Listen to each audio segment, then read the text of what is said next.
Pues la idea es también como irles contando en cada uno de los diferentes pasos que están dando las concesiones. Estas concesiones de cuarta generación, digamos, han tenido una evolución diferente, unos retos diferentes en cuanto a diferentes aspectos que no tenían las concesiones anteriores, y vamos a ver cómo, digamos, un tema de los que creo que es importante que conozcan un poco acá, es cómo ha sido un poco ese proceso de financiación y cómo ha sido el proceso, digamos, los retos que hemos tenido en el último año, que por una parte, digamos, estuvo el tema del trazado y el tema de los diseños, que la vez pasada yo pude estar con la Junta, lastimamente después lo acompañé a ustedes acá, lo acompañó fue Fernando Villalobos, que me tenía que retirar por un tema personal, pero digamos los grandes avances también que han pasado en estos momentos y que les quiero compartir la experiencia, ha sido también no solamente ese tema del trazado, sino también, digamos, los tres grandes retos que tienen,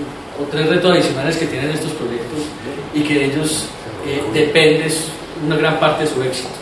Uno es cómo están funcionando estas financiaciones. Una de las financiaciones han sido complejas.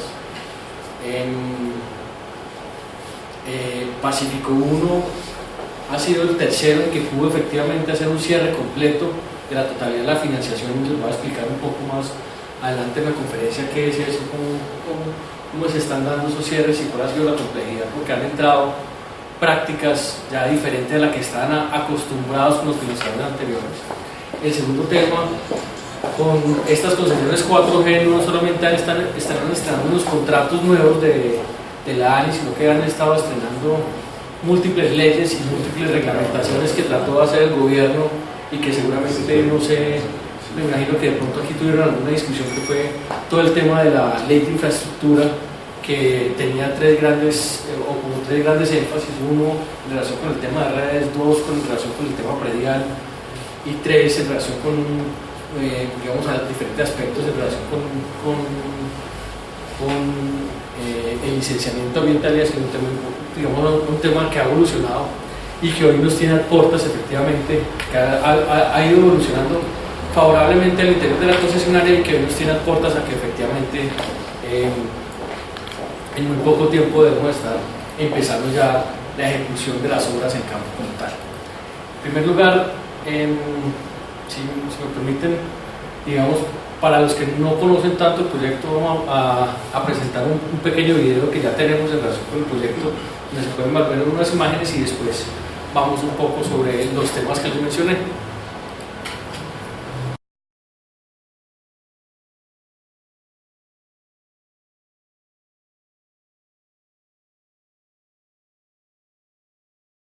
Los seres humanos buscamos conectarnos, por eso hemos creado ciudades y civilizaciones con el fin de intercambiar cultura, economía, arte y diversas experiencias. Como parte de esta búsqueda humana, se desarrolla en el suroeste antioqueño, tierra pujante y acogedora, una de las obras más importantes del país, una autopista que busca conectar a las culturas en un camino de crecimiento y desarrollo.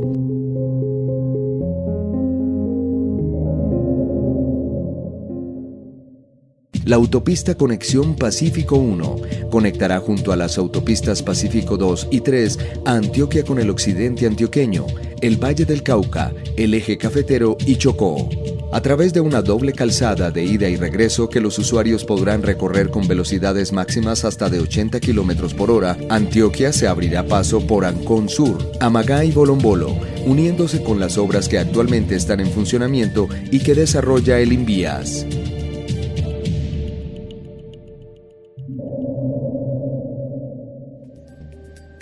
Como parte de esta mega obra vial, la autopista Conexión Pacífico 1 contará con 54 viaductos que aprovecharán al máximo la geografía de la zona. Dentro de los viaductos más representativos de la autopista está el puente sobre la quebrada La Cascajosa, el cual tendrá una longitud de 320 metros, y el puente sobre la quebrada Sinifaná, con 300 metros de longitud. También contará con la construcción de 2 nuevos túneles de doble calzada que atravesarán la imponente y escarpada geografía de Antioquia. El túnel de Sinifaná con una longitud de 1.3 kilómetros y el túnel Amagá con una distancia de 3.6 kilómetros. Estos harán parte de la nueva generación de túneles a lo largo de Colombia y contarán con todo el equipamiento tecnológico para su operación y control con las mejores especificaciones de seguridad.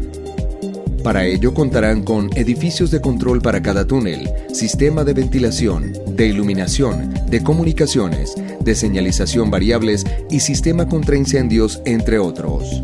La conexión de las diferentes poblaciones de la zona se verá beneficiada por medio de 3 intercambiadores viales que garantizará la movilidad de los usuarios en la vía. Intercambiador Sinifaná permitirá la conectividad con el corregimiento de Bolombolo y con otros municipios del suroeste. Intercambiador Titiribí conectará con los centros poblados de Puerto Escondido, Loma Grande, La Siria, La Albania y Titiribí. Intercambiador Camilo C facilitará la conexión con Camilo C, Amagá, Titiribí, Venecia, Angelópolis y Fredonia. Para mí como persona me trae un gran beneficio porque vamos a estar viajando por carreteras más seguras. Va a ser más fácil para ir a los pueblos del suroeste. Todos vamos a estar mucho más cerquita para el intercambio de la región. Más empleo, más turismo para el pueblo, muchas cosas.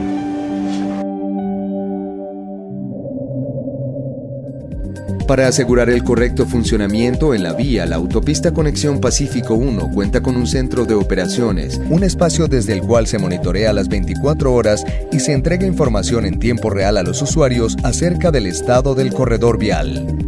De forma adicional, se prevé la construcción de un nuevo centro de control que operará de forma conjunta con las bases de operaciones. De esta manera, los usuarios tienen protección y atención para cualquier contratiempo a lo largo del proyecto. La autopista cuenta también con vehículo para vigilancia del corredor, vehículos de inspección vial, carro taller, grúas, ambulancia medicalizadas, personal capacitado en la atención de emergencias y primeros auxilios, cama baja, equipos de rescate y atención de incidentes. Para prestar un óptimo servicio a los usuarios de la vía, se construirán peajes dotados con la más reciente tecnología, garantizando así un tránsito seguro y ágil. La nueva autopista contará además con sistemas de pesaje moderno para los vehículos de carga. Este proyecto le está apostando a la creación de tejido social, memoria colectiva y a la consolidación de una identidad de país. El proyecto Autopista Conexión Pacífico 1 no es solo una conexión entre lugares, es la conexión de miles de recuerdos y experiencias que forman esta gran obra. Porque es la conexión la que nos mantiene unidos, es la conexión la que nos hace crecer, es la conexión la que nos hace progresar. Proyecto Autopista Conexión Pacífico 1, la autopista que nos conecta al progreso.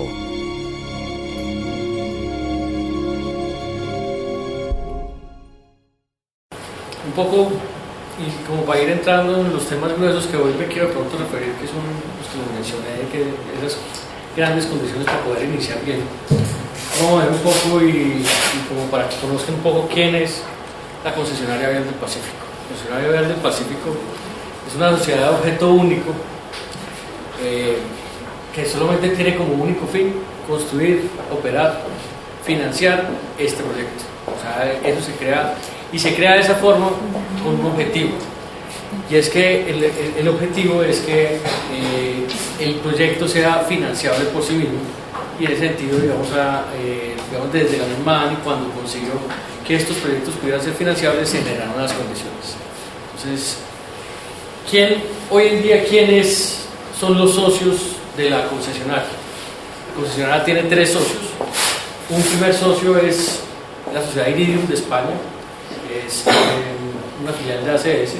Iridium posiblemente es a nivel global uno de los más grandes concesionarios de infraestructura que tiene hoy en día el mundo, con presencia en prácticamente todos los continentes. El segundo es Episol, que es una filial de Corfe Colombiana. Hoy en día Episol y Corfe Colombiana posiblemente son a nivel de concesiones viales en el país el grupo más grande. Episol hoy en día está en 4 proyectos de 4G Adicionalmente tiene una serie de proyectos importantes con retos técnicos parecidos al que tenemos acá, como es por ejemplo Bogotá-Villavicencio, el segundo sector de Bogotá-Villavicencio hoy en día en construcción. Y adicionalmente, por ejemplo, de 4G tenemos el tercer sector de Bogotá-Villavicencio, Villavicencio-Yopal, Mulalolo, Guerrero del Valle del Cauca y Pacífico 1. Y adicionalmente hay un fondo de inversión porque el vehículo como tal y de pronto a nivel de esta concepción, la concesionaria,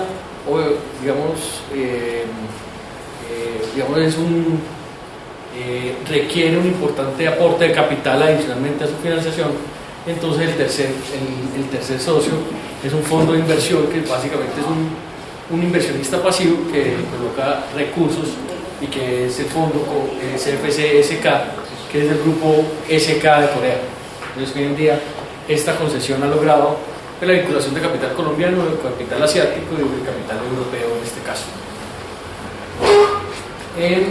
El proyecto, obviamente, y dentro de su utilidad y cada vez que yo lo veo, pues tiene más sentido. Yo tengo un vínculo muy importante con Medellín, tengo un vínculo muy importante con Pereira, digamos, soy un usuario normal de ese corredor y claramente, digamos, este es un corredor que de los corredores que tenemos paralelos a nuestros ríos principales era un corredor que, digamos, está o que no había recibido una inversión importante. Y desde la lógica, claro, o sea, hoy en día teníamos, para ir desde acá hasta Cali, pues teníamos dos grandes picos que teníamos que surtir, que es pasar por Minas y pasar por llegar a Manizales y Caldas. Y efectivamente con Pacífico 1, 2 y 3, pues digamos, se trata de resolver el tema. Entonces, básicamente es eso. En grandes números, la concesión va a tener 50 kilómetros. 18 kilómetros que nos debe entregar el Invías, que son los 10 kilómetros que van desde Primavera, desde Ancosur hasta Primavera. Hoy en día, digamos, estamos en una discusión abierta con la ANI y con el Invías, porque hoy en día todavía, digamos, faltan obras que nos deben entregar ahí. Hoy en día hay el intercambiador posiblemente más importante que tiene la vía. Ustedes vieron el video que nosotros tenemos nuestra responsabilidad con 3 intercambiadores, pero un intercambiador muy importante que se tiene que construir, que es el intercambiador de Primavera, que es el que reparte el flujo hacia Minas o hacia Magá. Hoy en día ese todavía no hay una definición clara por parte, pues, de cuándo nos lo van a entregar por parte del gobierno, pero digamos sí estamos, nosotros como concesionarios, sí estamos permanentemente acusando un poco al gobierno que nos solucione eso, porque eso nos lo deben entregar. Igual también debemos recibir las obras que hoy en día desarrolla el consorcio liderado por PAPOL, que va entre Primavera hasta aproximadamente, debería ser hasta alrededor de 1 kilómetro posterior al peaje. Muy posiblemente también, digamos, hoy en día hay un tema en relación con la restricción fiscal que posiblemente se va a demorar un poquito en estos años y van a trabajar paralelamente para poder llegar hasta el peaje, porque hoy en día el contrato de Invías va a llegar hasta donde efectivamente hoy se pueden ver que están haciendo una terminación ahí en el tema, pero digamos el compromiso del gobierno con nosotros es que nos va a entregar eso dentro del periodo de construcción para que esté completa la carretera. Y adicionalmente, entonces son los 18 kilómetros que tenemos de operación y los 32 kilómetros de operación y mantenimiento. Nosotros vamos a tener la operación y mantenimiento por 25 años que tiene la concesionaria, porque va a tener la concesionaria, y adicionalmente debemos ejecutar las obras de la doble calzada de los 32 kilómetros restantes, cuyas obras principales fueron las que vimos en el video. O sea, tenemos 2 parejas de túneles muy importantes, y alrededor ya vamos en 55 puentes, porque hemos ido haciendo algunos ajustes, en algunas partes hemos ido retirando unos muros y hemos ido ajustando la ingeniería, porque, pues, digamos, haciendo cada vez, aquí la ingeniería nunca y el diseño nunca, digamos, siempre tiene una evolución permanente. Vamos a estar alrededor de 55 puentes. Los beneficios del proyecto, digamos, obviamente siempre hablamos de beneficios de corto plazo y un beneficio estructural de largo plazo, que es el que yo creo que han estudiado acá en la SAEB. El beneficio de la conectividad es un beneficio de largo plazo, pero también hay unos beneficios de corto plazo y que a los cuales le ha jugado mucho el gobierno dentro de posiblemente un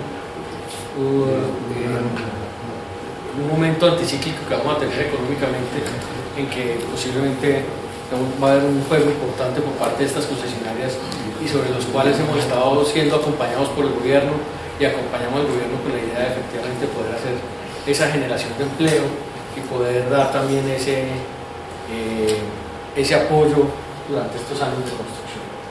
Creemos que hay una oportunidad muy grande, fuera de la oportunidad del mercado para el suroeste especialmente, hay una oportunidad muy grande en el turismo que con una infraestructura más robusta seguramente debería ser algo que y que deberíamos poder trabajar con los municipios como para buscar también no solamente el tema de productividad, sino el tema de turismo, que creo que es muy importante para la región del suroeste, que es muy hermoso. Y vamos, entonces, ¿quieres Pablo? Entonces vamos un poco dónde estamos. Esto ya fue lo que expliqué. Nosotros dónde estamos en este momento. Estamos en esa primera fase. Yo he visto, porque digamos no solamente a nivel gremial, siempre tenemos las discusiones en relación con la madurez de los proyectos. Yo necesito efectivamente pensar los proyectos, formular el proyecto y empezarlo a madurar. Y madurar no solamente es yo haber tenido la idea, sino que madurar también es que yo tengo que ir completando todas las fichas que hacen un proyecto exitoso. Entonces, hoy en día, y esa maduración es pasar por un lado por todo el proceso de licenciamiento ambiental.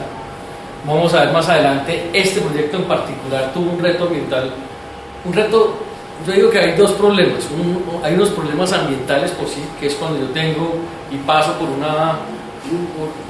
una zona que tiene, digamos, que es sensible ambientalmente, pero en la realidad también hay un reto muy grande, y es el reto de conseguir el permiso y del trámite ambiental, que a veces decimos que hay un riesgo ambiental muy grande, y no, lo que muchas veces tiene el riesgo es un riesgo de trámite muy importante, y eso forma parte de la madurez del proyecto. La concesionaria vial del Pacífico, vamos a ver, tuvo una característica, y era que en los 32 kilómetros todo el objeto de construcción era licenciable. O sea, nosotros requerimos licencia para los 32 kilómetros.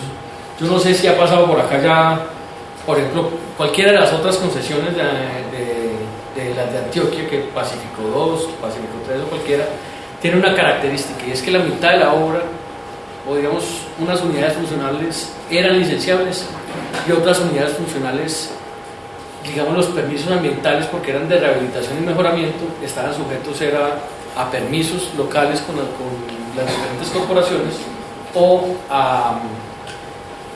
digamos a un programa de los que llaman, que han trabajado tanto con el ENVIAS como con la ANEL, los planes de adaptación de guías ambientales, que simplemente es una recopilación de buenas prácticas para poderlo hacer. Pacífico 1 tuvo un reto muy grande, y era que necesitamos licenciarlo todo, y adicionalmente ahí en su momento, cuando hicimos una identificación de riesgos, consideramos que lo más sano para el proyecto era licenciarlo todo de una vez. Entonces tuvimos un reto muy importante, por eso que ya les voy a contar un poco más. Adicionalmente hemos avanzado también. Entonces hoy en día estamos muy cercanos a ya cumplir todos esos requisitos previos que dan cierta madurez al proyecto, que dan ese proyecto ya está maduro. Fuera de eso hay unas condiciones básicas para poder iniciar. Nosotros, y se lo hemos expresado a la ANI, hemos visto con preocupación como en algunos de los otros proyectos, por un afán de iniciar más rápido, digamos, no están llevando a un nivel de madurez varios de estos componentes, y pueden tener problemas posteriores con la financiación. La financiación acá se ha vuelto un tema muy sensible, y ya lo vamos a ver un poco más adelante. Y vamos a entrar a esta fase 2 de construcción.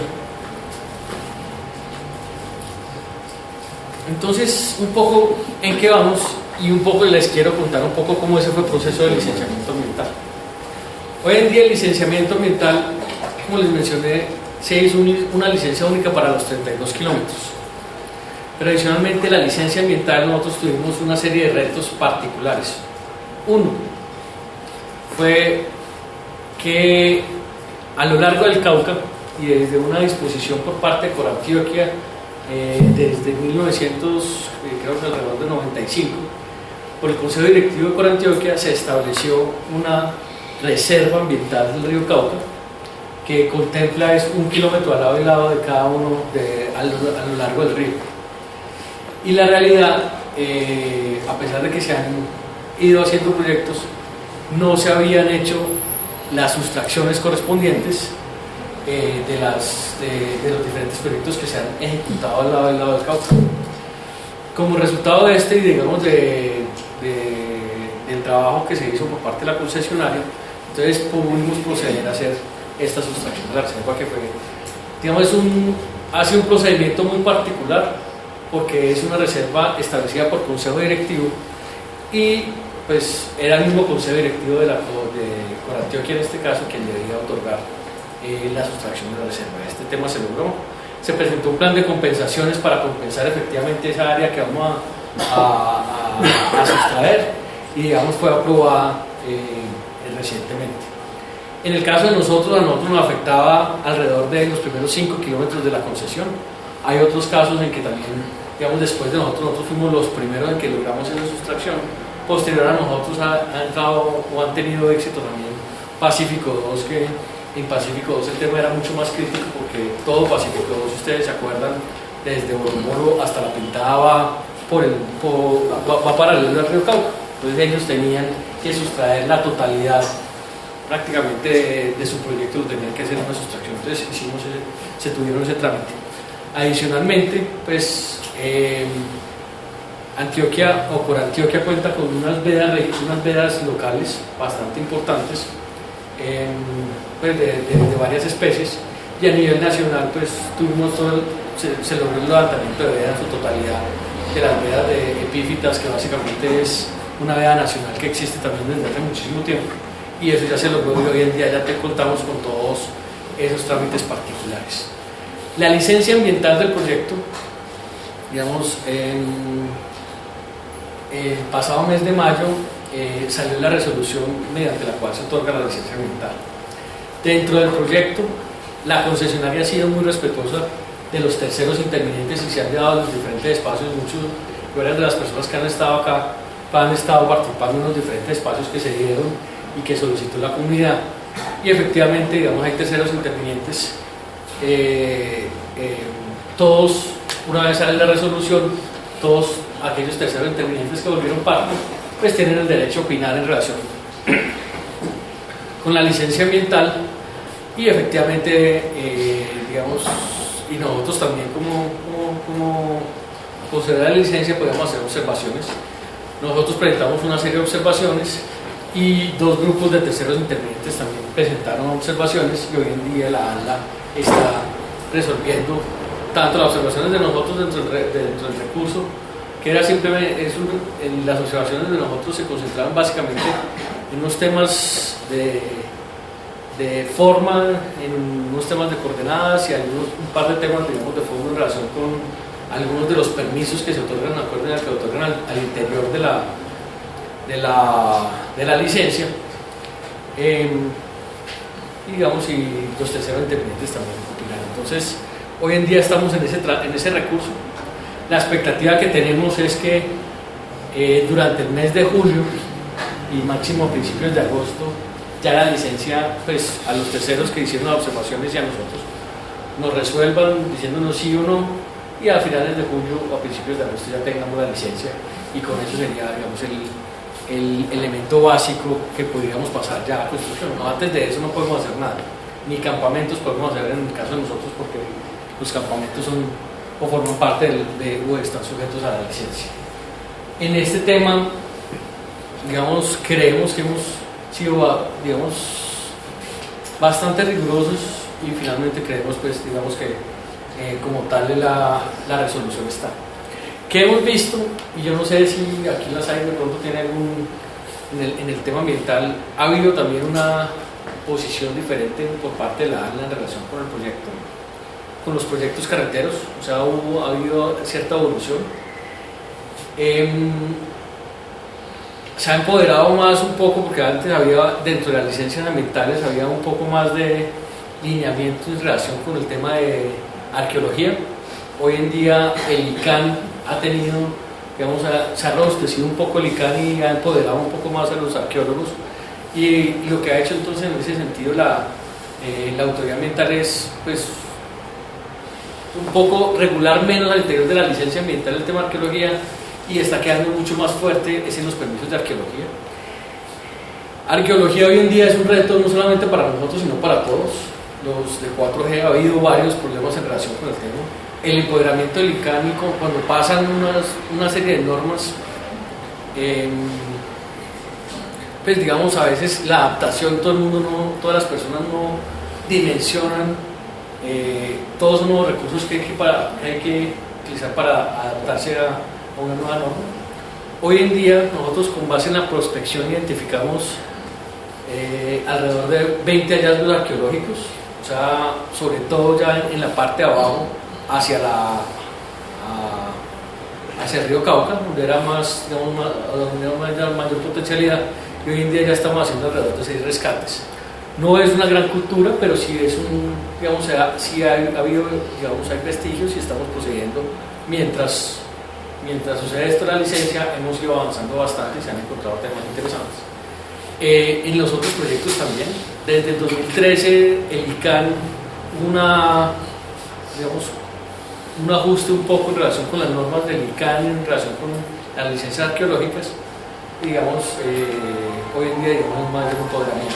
Hoy en día ya estamos haciendo, pues tenemos que hacer alrededor de 20 rescates, ya estamos haciendo un grupo importante de esos rescates, de tal forma que una vez también entremos, y dentro de esa madurez que les comentaba, pues no tengamos un problema también por posibles hallazgos que tengamos que hacer, que aunque sean pequeños y que no sea una cultura muy importante, efectivamente la hemos ido viviendo. Adicionalmente, y por fuera del área licenciable, que es en esos 18 kilómetros de operación y mantenimiento que les comenté, nosotros sí tenemos que hacer 3 estructuras particulares. Una estructura es una estación de pesaje, que debemos hacer una estación de pesaje en la variante de Caldas. Vamos a hacer una estación de pesaje. Tenemos que hacer una remodelación, un mejoramiento del peaje de Amagá. Entonces se va a ampliar el peaje de Amagá, y el peaje de Amagá va a quedar diseñado para que se pueda ser ampliado hasta 8 carriles, y para que pueda tener todos los servicios un peaje moderno. Y adicionalmente, en nuestro contrato también está la instalación de una caseta de peaje que se denomina Consur, que ha sido objeto de discusión en varios de los diferentes eventos que se han tenido, y sobre el cual hubo una noticia hace unos días en relación, que salió del colombiano y salió en varias partes, en relación con que la ANAE nos había invitado a sentarnos porque querían mirar y reevaluar la posibilidad de no instalar esa caseta. Hoy en día, digamos, estamos en unas mesas, básicamente, dada esa invitación que nos hizo la ANAE. En todo caso, pues, esa decisión final es una decisión de la ANAE. Entonces, también hemos evolucionado, y ya hoy en día contamos con los permisos, que ya serían básicamente unos permisos de aprovechamiento forestal, y eventualmente vamos a tener unos permisos de vertimientos para eso. Entonces, hoy en día, a nivel de permisos ambientales y arqueológicos, el proyecto está maduro, y es una gran satisfacción por parte de la gerencia del proyecto que hayamos podido evolucionar en relación con esto. Obviamente los temas no terminan acá, las licencias siguen y tendrán su vida, como tienen todas las licencias, y tendrán y la idea es poder ir atendiendo los requerimientos que se derivan en el tiempo.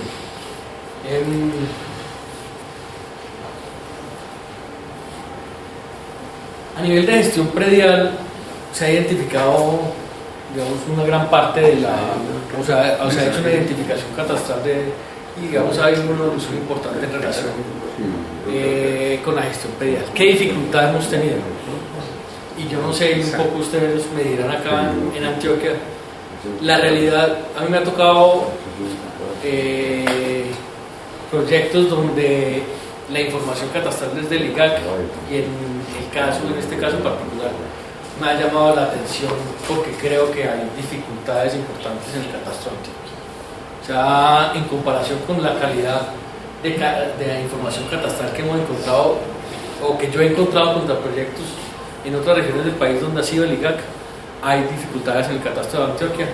En particular, digamos, hay unas regiones o unas áreas en nuestro proyecto que han tenido unas dificultades todavía más grandes, que es en las inmediaciones de Camilo C, y esa ha sido la gran dificultad.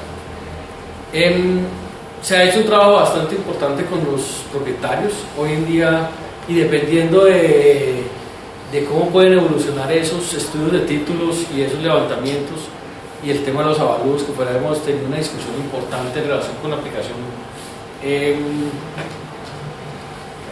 de las normas de daño emergente y lucro cesante, que en particular sacó el Ministerio de Transporte para los proyectos carreteros, que ha sido una evolución que se ha tenido. Pues digamos, ya tenemos el tema predial, lo tenemos como en diferentes etapas.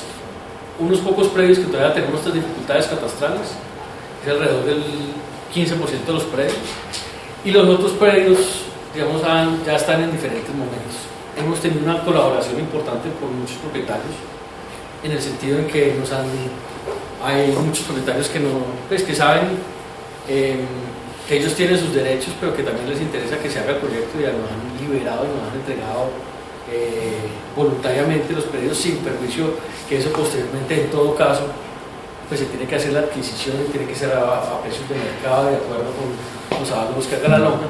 Y digamos, hoy en día, en conclusión a todo lo largo del proyecto, hoy en día tenemos una liberación de alrededor del 70% de los predios, de la longitud de los predios que se requieren para hacer el proyecto. Entonces, digamos, hoy en día estamos en eso, creemos. Digamos que es una longitud bastante importante. Este fue un tema que dentro de la financiación llamó mucho la atención por parte de los financiadores internacionales. Nosotros tenemos 4 bancos comerciales, no son bancos de fomento.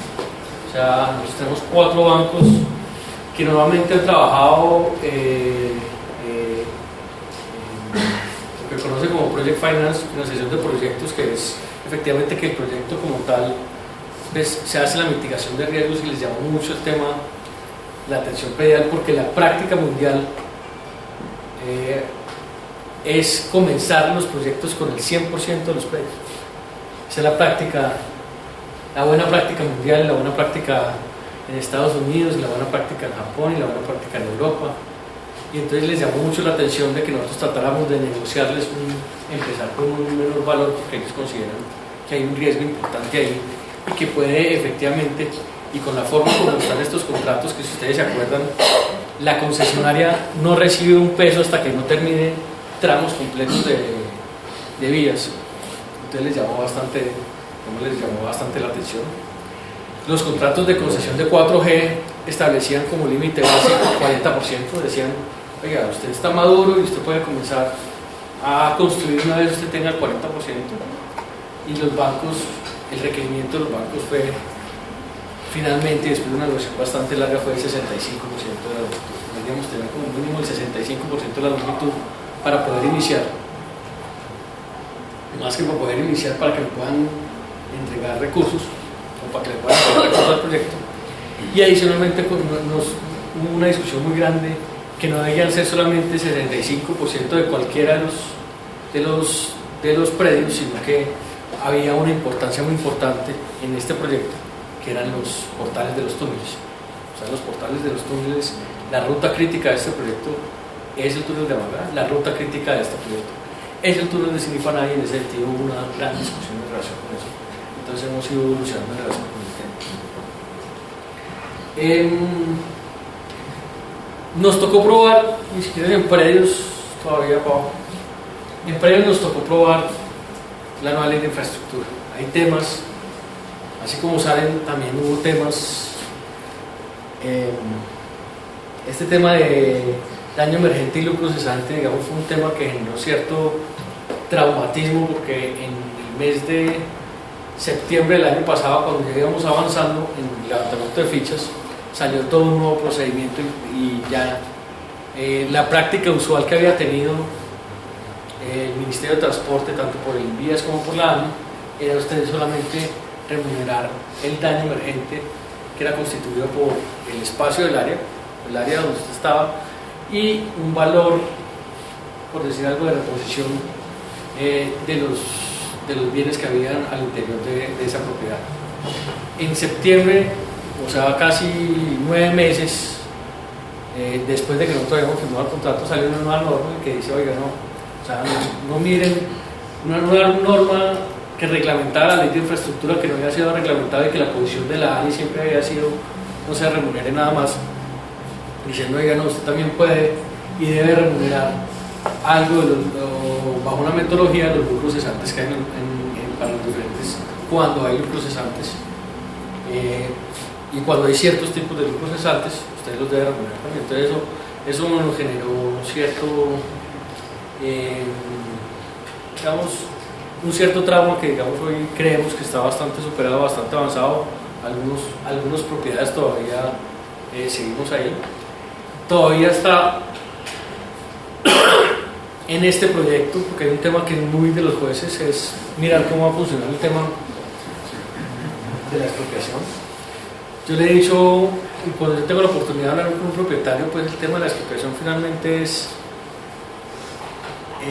una discusión sobre, efectivamente, siempre los propietarios van a poder decir no estoy de acuerdo con un valor, y siempre hay un mecanismo para que, ya en este caso que se llama ante el mecanismo del juez, que finalmente definamos ese valor, porque claramente los predios son predios de utilidad pública que van a ser requeridos por el proyecto, pero uno es simplemente sería el mecanismo que creemos, o yo creo, y tengo la esperanza que en el proyecto sea poca utilización. La realidad, en los otros proyectos que yo he estado, normalmente el tema de expropiación donde más se da es cuando hay dificultades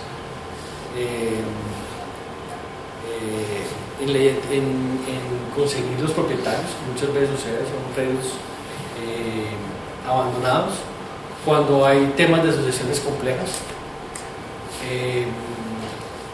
digamos, son como los casos, o cuando hay predios que tienen problemas jurídicos como problemas de extinción o problemas similares, es donde más se concentran las expropiaciones, y realmente muchas veces la gran mayoría de las negociaciones con los propietarios por la norma, porque finalmente lo que hace la concesionaria es aplicar, y yo soy simplemente yo tengo que aplicar la norma porque yo compro en nombre de la ANI, pues aplicamos la norma y normalmente se llega a que los precios terminan siendo razonables.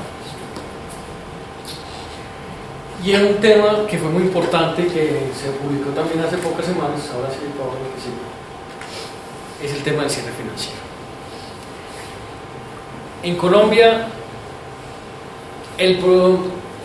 las 4G van a requerir algo más de 40 billones de pesos de recursos para poder financiar todos los proyectos. Pacífico 1, dentro de la primera ola, y posiblemente dentro de las diferentes olas, a pesar de que es el proyecto más corto, es el proyecto más fuerte en inversión. Nosotros necesitábamos levantar alrededor de 3.1 billones de pesos para poder ejecutar todo el proyecto. Como les dije, la concesionaria no recibe recursos hasta que no termine la primera unidad funcional. Nosotros solamente tenemos 4 unidades funcionales, de las cuales 2 debemos terminarlas en 3 años y otras 2 en 5 años. Entonces, se requiere una importante cantidad de recursos. Para conseguir ello y para conseguir todos los recursos que requería la concesionaria, necesariamente tenemos que hacer una estrategia dual. Uno, de conseguir recursos de banca locales, que son muy importantes, y 2, conseguir recursos de la banca internacional. Nosotros logramos finalmente vincular 4 bancos internacionales. Digamos, por parte de los bancos internacionales, hoy en día el proceso de financiación y de estructuración fue liderado por Crédit Agricole.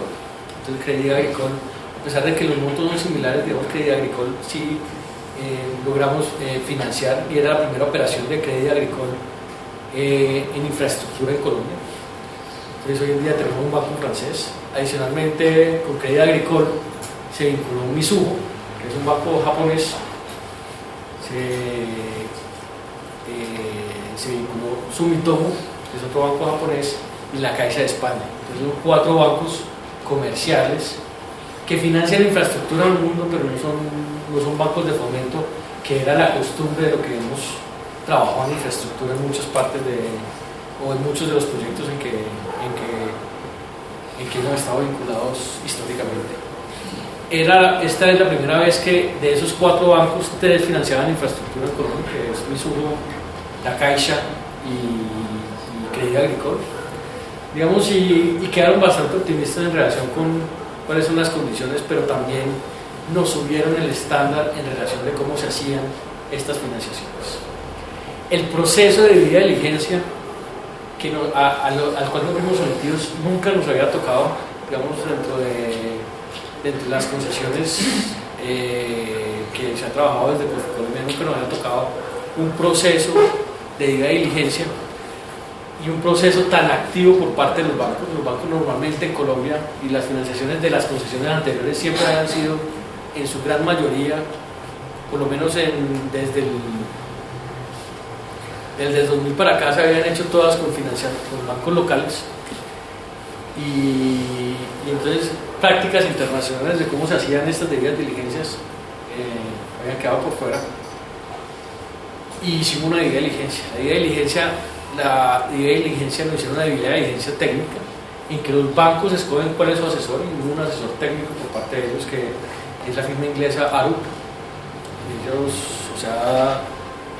estuvimos discutiendo en relación con la razonabilidad de los diseños, la razonabilidad de los presupuestos, las especificaciones técnicas, una discusión muy fuerte en relación con riesgos. Recuérdense que una vez ellos están desembolsados los riesgos, y un poco lo que busca estos project finance es que los riesgos ya están acotados y se ha podido distribuir los riesgos entre los diferentes actores desde la concesionaria para abajo. Yo tengo un contrato con un contratista que muchos de ustedes conocen, que es un consorcio que se llama Compacífico. Ese es un contrato que yo soy el responsable, yo distribuyo parte de los riesgos ahí, y tengo otras distribuciones de riesgo que también se han ido dando. Muchas de ellas nos tocó hacer reservas, y tenemos unas cuentas de reservas, o nos toca constituir unas cuentas de reservas gigantescas dentro de la financiación. Entonces teníamos un asesor técnico, que eran ellos, tuvimos un asesor de tráfico, que era Steve Davis, entonces, que también revisamos las características del tráfico. En los proyectos 4G hay diferencias importantes entre qué tanto representa el tráfico dentro de la financiación o no. En el caso del Pacífico 1, el tráfico, digamos, de los que la financiación es intermedia, o sea, el tráfico no financia el 100%. Ustedes han mirado lo que han denominado iniciativas privadas, o sea, aquellas que vienen directamente del sector privado y le ofrecen a la ANI, como es, por ejemplo, la salida del norte de Bogotá, que fue recientemente mencionada esta semana, que había entrado un segundo. Esas son 100% de tráfico, se financia 100% de tráfico. Pacífico 1, digamos, es mixto, o sea, Pacífico 1 es fuertemente subsidiada por el gobierno, o sea, a nivel de vigencias futuras y de la financiación, o sea, de los recursos finales, si uno los trae en valor presente, la financiación por parte del gobierno alrededor del 50%, y el otro 50% viene, digamos, de los ingresos por vehículos. Entonces, digamos, con Steve Davis tuvimos un tema también ahí muy importante, y digamos, que tampoco se veía, y estos asesores fuera de eso quedan permanentes para los bancos y nos van a estar acompañando una segunda interventoría por parte de los prestamistas, que va a quedar muy claro. Hay un tercer asesor bastante grande, y es una discusión en relación con los seguros. Así como yo distribuí y asigné unos riesgos a un contratista, también hubo una importante discusión en relación con los seguros. Y hoy en día, y entonces los bancos también nos sentamos y dijimos, este es todo nuestro plan de seguros. Y yo creo que finalmente, a pesar de la dificultad que hubo en Guatapé, también creo que hubo una evidencia de una buena planeación de seguros por parte, en el caso de PM, en que con el tema de la falla hay un tema importante. Hoy en día los seguros de la concesionaria y la administración de los seguros es un tema muy grande. Tenemos unos seguros de todo riesgo de construcción que nos tocó colocar también importantes y por una suma de más de 850 millones de dólares. Hoy en día tenemos asegurado como todo riesgo de construcción. Entonces, un tema también, un aprendizaje bastante importante. Hemos entrado en seguros que no utilizaban en las concesiones en Colombia, como los seguros de pérdida de ingreso por fuerza mayor, que tampoco se utilizaban en muchas industrias de Colombia, se utilizaban, pero en proyectos de infraestructura no se tenían. Y digamos, ahí también existió un tema bastante importante. Y la realidad, el sentimiento en relación con eso es que también los bancos locales aprendieron. Y porque fuera de eso, nosotros dentro de este proceso, desde que se firmó el contrato, hubo golpes importantes a nivel de la ingeniería de construcción en Colombia que alertaron mucho a la banca local. El tema de Colambías generó preocupación. Ese fue un tema que generó preocupación y generó prevenciones por parte de la banca. Y también un tema que es el tema de las licencias ambientales con los problemas que han surgido tanto en proyectos hidroeléctricos como lo que surgió en Ruta del Sol sector 3 con el tema de las consultas. Con el tema de las consultas a las minorías étnicas que surgió en Ruta del Sol sector 3, que básicamente son las comunidades de la Sierra Nevada. Hoy en día, Ruta del Sol sector 3, digamos, o sea, por el tema del licenciamiento ambiental en su inicio de construcción, en ciertos tramos, pues ha tenido una demora de más de 5 años en poder iniciar, por el problema de las consultas, que todavía sigue siendo una dificultad y todavía, digamos, es un tema que está sin resolver todavía y que yo creo que todavía vale y es importante discutir, porque fuera de eso, la reflexión ya más, y una reflexión personal mía, esos espacios hay que agotarlos. Hay que agotar en el sentido de que hay que darle la importancia que es, pero también, digamos, hay que equilibrarlos, porque si no tampoco avanzamos. Entonces, digamos, esas dos prevenciones y prevenciones de esos casos hicieron también que la banca local buscara, mirara qué era lo que estaba haciendo la banca internacional y se ha ido adaptando a eso. Entonces, hoy en día hemos logrado los cierres. Yo creo que se van a dar los cierres, no se dieron tan rápido como se quería, y en parte de los otros proyectos que ya han anunciado el inicio de construcción todavía no van más rápido, es porque todavía no son capaces de dar todos los recursos que requieren de financiamiento. Pero yo creo que se está dando, digamos, ahí un ambiente para que efectivamente no solamente nosotros, sino los otros proyectos, y ahí yo creo que, digamos, veo con optimismo que los otros proyectos, sobre todo los que son vecinos, los que nos interesan en esta casa, como los de Antioquia, yo creo que va a poder ser exitoso en relación con eso. Finalmente, esta quedó la estructura de cómo quedamos, la deuda, cómo la colocamos. 2.12 billones de pesos se colocaron con Banco Bogotá de Vivienda, Banco Occidental de Villas y Banco Popular. Y 150 millones de dólares, que son 450 millones de pesos, porque fuera de eso se hicieron unas operaciones de cobertura correspondientes. Se lograron con los 4 bancos internacionales a tasas incrementales entre el IBOR más 2.5 hasta el IBOR más 3.25. Digamos, fue bastante exitoso. Que ahora necesitamos es poder construir para efectivamente poder jalar los recursos y que esa dinámica y esa espiral económica se pueda dar.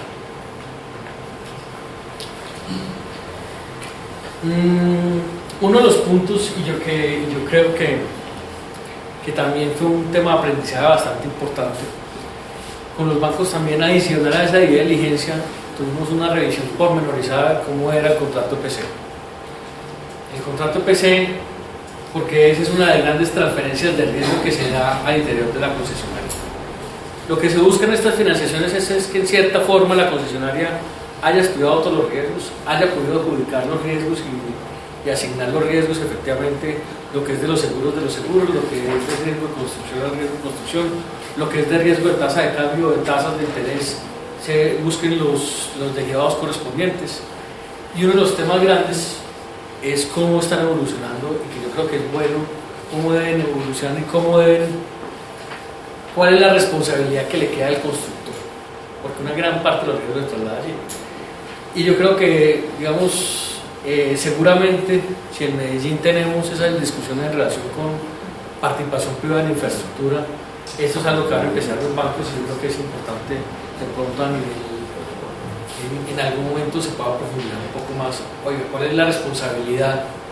La hemos trabajado mucho a nivel de las sociedades de ingenieros, la hemos trabajado mucho en relación con la contratación con el Estado, pero la realidad es, cuando hay participación privada, estos contratos de construcción pues están evolucionando hacia algún lado. Yo creo que es importante que también nos empecemos a discutir y qué es lo que buscan cuando yo hago una financiación de proyecto, qué es lo que se busca con este contrato. Hubo un gran aprendizaje. Yo no sé, de pronto llegamos a posiblemente a unos estándares de contrato PC similares a los el libro verde de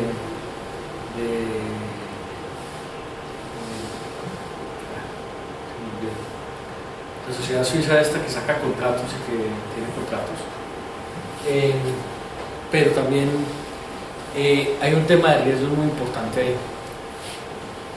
Entonces yo creo que es, digamos, un punto que de pronto algún día se debería empezar a estudiar, y si hay esas participación privada, digamos, en temas un poco más pequeños como lo que está promocionando hoy en día en Medellín y particularmente en Medellín, y el gobernador también está buscando eso. Este es un tema que va a ser de discusión efectivamente, y que va a ser una discusión con los bancos y con financiadores siempre, hasta dónde van a llegar los contratos, y si las personas que están de esos contratos son capaces eventualmente de asumir la totalidad de riesgos. Solamente como para que tengan una magnitud dentro de la negociación, o sea, una demora en la entrega por parte del contratista,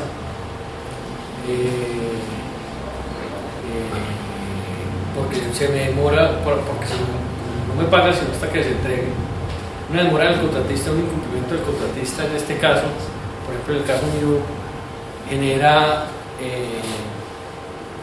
una compensación del contratista hacia la concesionaria de alrededor de $1.000 millones diarios. Digamos, es un tema, digamos, de importantes magnitudes. Y pues digamos, y también tuvimos un tema muy grande, y es que nos tocó aprender y les tocó aprender a los bancos a llegar un poquito y empezar a ser sindicados y tener un jugador que los represente en forma conjunta a ellos. Hoy en día tenemos unos agentes administrativos que les va a permitir coordinarse un poquito más a los bancos. Normalmente los créditos sindicados acá funcionaban como sindicados en que todos los bancos ponían plata, pero la realidad es que la interrelación del deudor tocaba hacerla con cada uno de los bancos. Hoy en día también dentro de ese aprendizaje un tema importante es que los bancos van a lograr.